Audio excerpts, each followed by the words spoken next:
Hello everybody, this is EMDSC14R and this is New Trains part 30. This is New Trains part 30.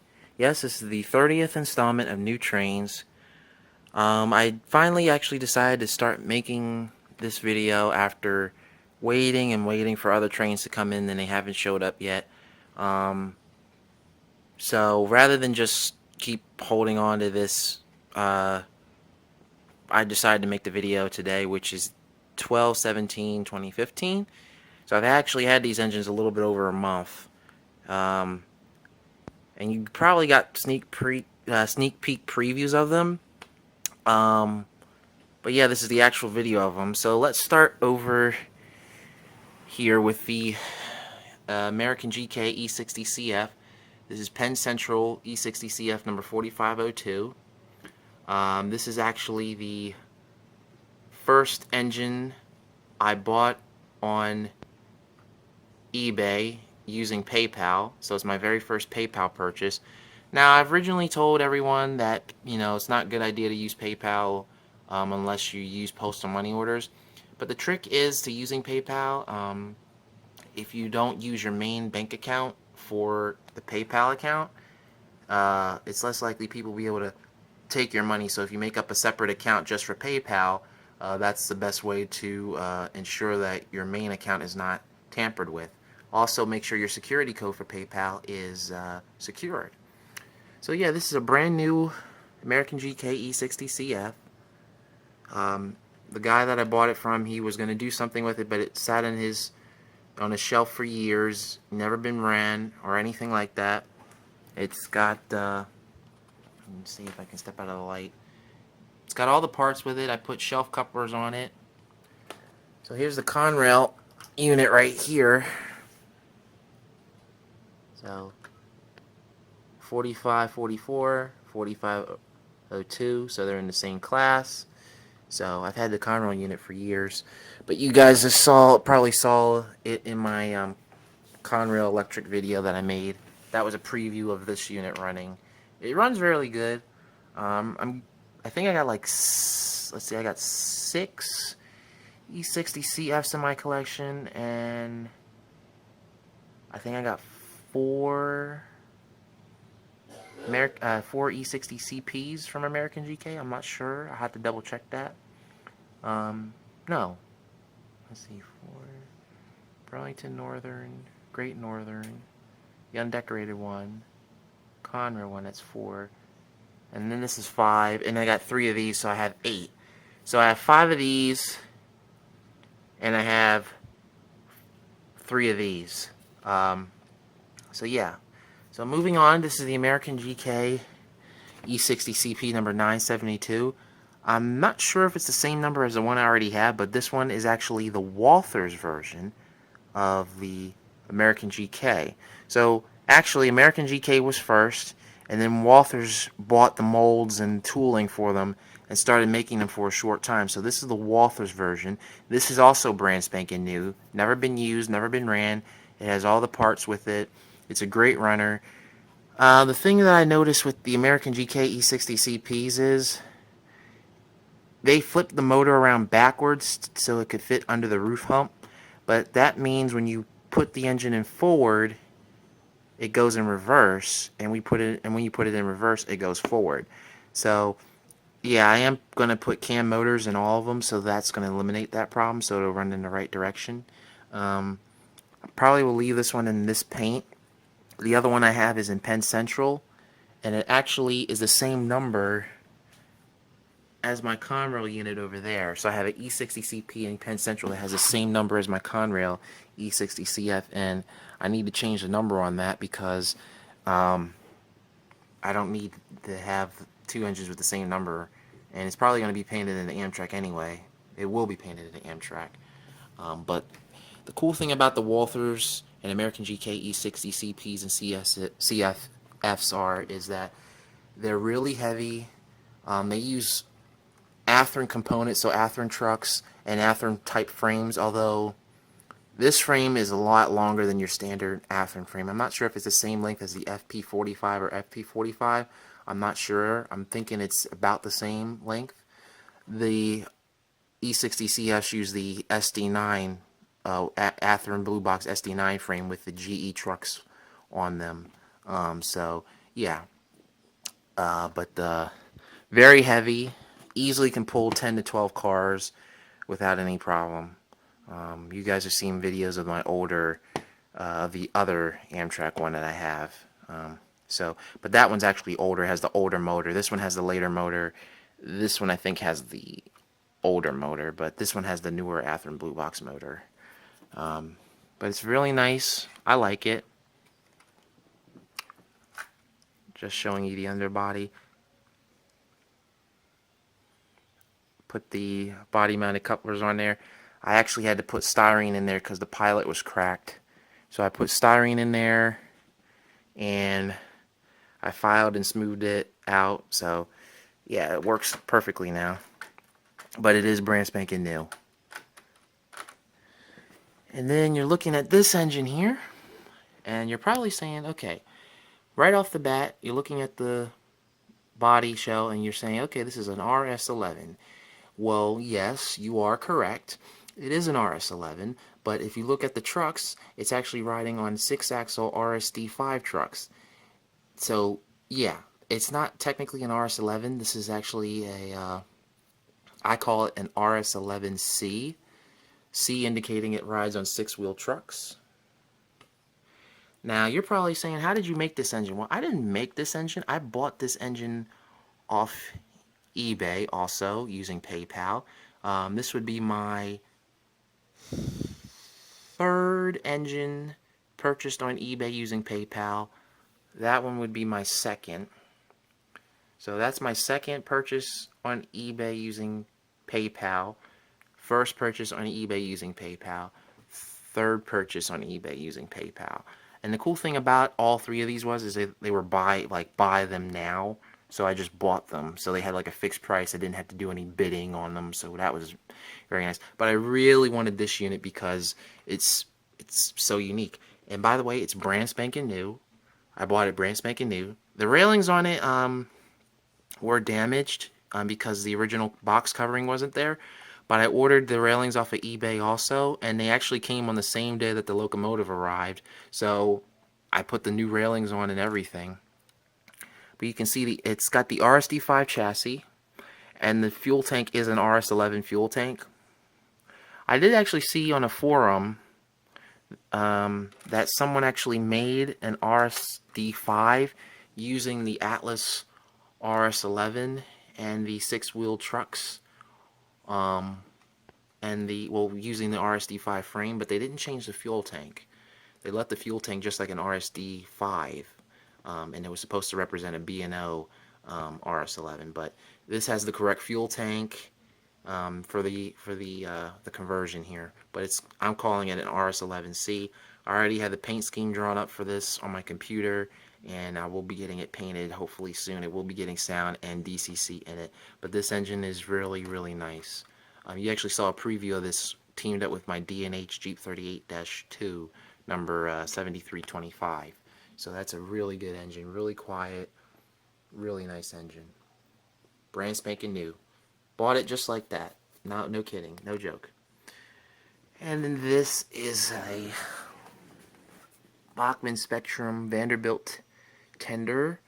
I bought this brand new, although you're probably wondering, okay, if it's brand new, why is it all looking like this? Well, I initially bought it as a tender project for one of my steam engines, because it needed more pickups for me to allow it to be DCC convertible. But that really didn't work out too well. So I converted into another auxiliary water tender. So all this is styrene. This base here, I actually had to custom make that using a flat car base. I put the steps here and the steps on the front. You guys can see that. There we go. So it's got shelf couplers on the front and rear. Doesn't have lights anymore, but it rolls really good. And I like it. It's going to be custom painted, so I have like 3 or 4 auxiliary water tenders now. So 3 are from actual tenders, and then the other one is actually a tank car, but I might just, use that tank car for something else and fill it in with another auxiliary water tender. And then I also purchased this. This is a, what is this? Model Power Soo Line Boxcar. Anything Soo Line I usually pick up. So it was on sale and I liked it, so I bought it. So I'm going to put metal wheels, knuckle couplers on it. Probably get the Atlas trucks because they come with knuckles, I think. And a really nice car. So there's that. And then my local library was getting rid of some stuff. And, you know, I do a lot of work for the library because of the business, because of the job I work for.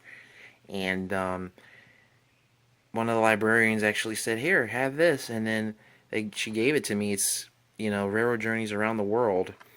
And I've been wanting to get this DVD for years, and I just never got around to buying it. It's brand spanking new. I looked at the DVDs and everything. They're brand new, never been used at all. And I watched all of them already, and I'm probably going to watch it again when I go on winter vacation from work. But I really like it. Thank you guys at the Paley Library for that. Really, really appreciate that. Awesome people, awesome group of people. So yeah, they gave me that. And then another customer of mine, I think it was on the 15th of this month, gave me her Pennsylvania Railroad calendar. And her great-grandfather actually worked for the Pennsylvania Railroad.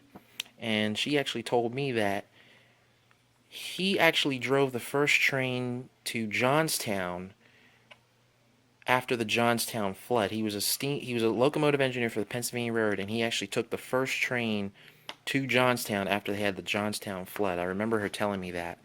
And it basically shows you all the models that the Pennsylvania Railroad had. And I actually looked at this and I started understanding it. So the first letter, for here's an example, this is the SW1. So for the first letter stands for the builder. So E stands for EMD, S stands for switcher, and then the number stands for the horsepower, which is 600 horsepower. Now, let's go to, that's EMD. Let's go to Alco, shall we?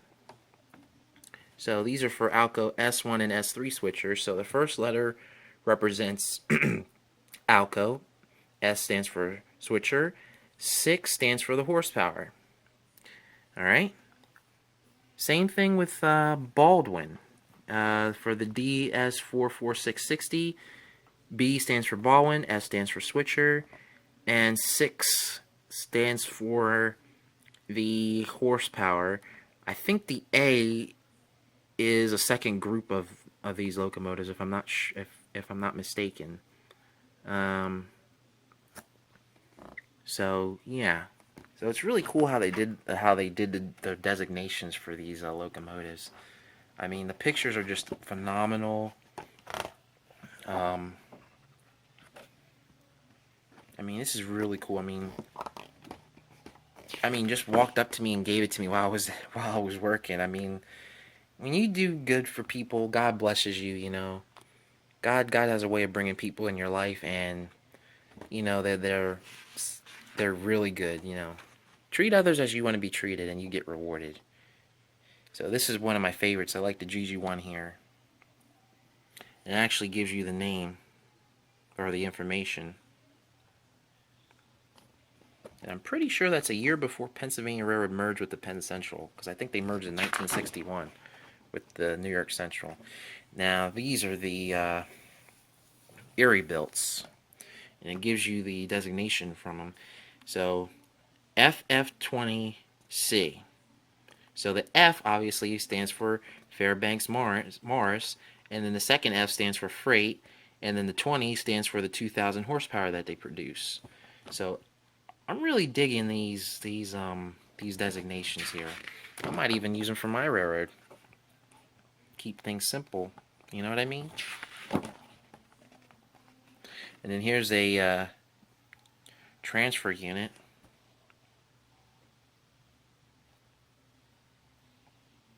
I'm not sure what they class these as, though. I think maybe they classed them as BT624s or BT 24s or something like that. I don't know what they class these as. I don't know. That's a good question. And then there's a nice picture.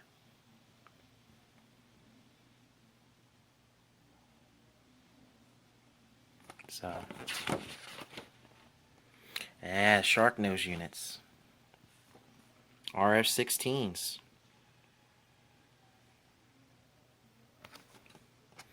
They don't have any of the 6-axle shark nose units in here, unfortunately. And those are pretty unique.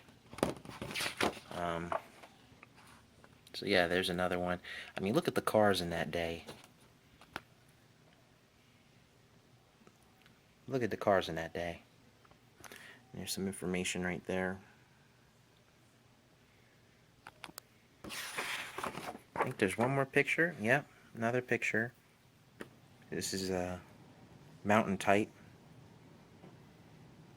It's towing a string of 122 cars. Wow. So yeah, there's the back of it. So yeah, that's from there. And then last but not least, let me see if I can get this set up.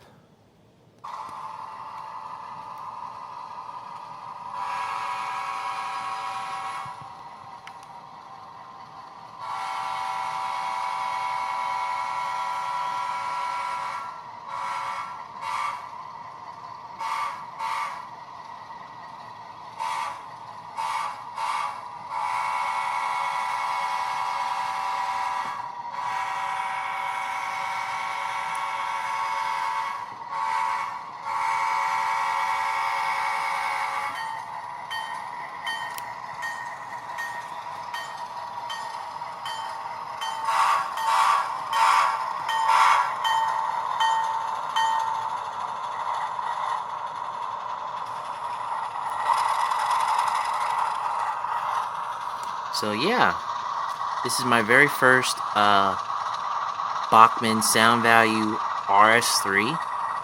It's been custom painted and weathered into the same unit, or this unit I bought from the same person that sold me the Jeep 28M. It's a great runner, custom painted and detailed. I like it, and it pulls pretty good too. Plan on getting maybe one more unit to pair up with it, and I already have a drawing for that. And then from Nicholas Smith, I got this CSX ballast hopper. I fixed the ballast chute at the bottom because that one was missing. Put Katy couplers on it, metal wheels. The Illinois Terminal all-door boxcar. It's a lifelike car. I put the Katy couplers on it. They're top shank couplers and metal wheels. I bought it because of the unique name and color that it had. It says the road of professional or professionalized or personalized services. And then this is the last car I got. It's a Golf grain hopper. It's an Athearn blue box kit. Put the Katy couplers and metal wheels on it. Really nice car. Had to get it. So yeah. I don't know how much time I have because my phone's been shutting off because it's overheating. So I hope you guys enjoy the video. Alright? Later. And God bless.